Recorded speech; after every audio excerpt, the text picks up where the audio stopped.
Hi! Welcome to iQuestion PH. Ang question ngayong araw ay, sino ang mga ilustrado?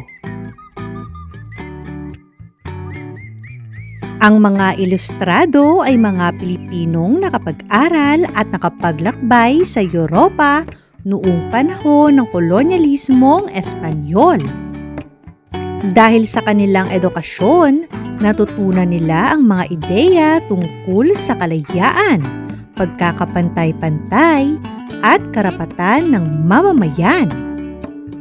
Naging mulat sila sa mga suliraning kinakaharap ng mga Pilipino sa ilalim ng pamahalaang Espanyol.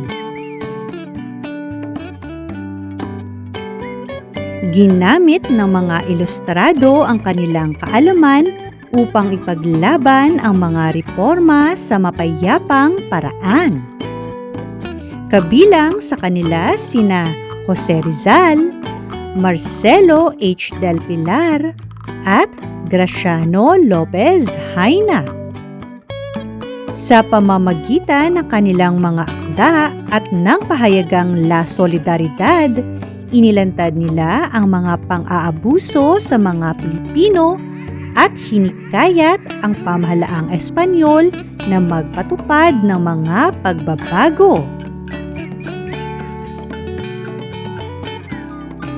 Sina Mariano Ponce at Jose Maria Panganiban naman ay naging mahahalagang manunulat ng kilusang propaganda. Habang sina Juan Luna at Felix Resurrección Hidalgo ay nagbigay ng karangalan sa Pilipinas sa larangan ng sining. Si Antonio Luna naman ay nakilala hindi lamang bilang ilustrado, kundi bilang isang mahusay na pinunong militar na naglingkod sa bayan. Habang lumalawak ang impluwensya ng mga ilustrado, mas marami ring Pilipino ang naging mulat sa kanilang mga karapatan bilang mamamayan.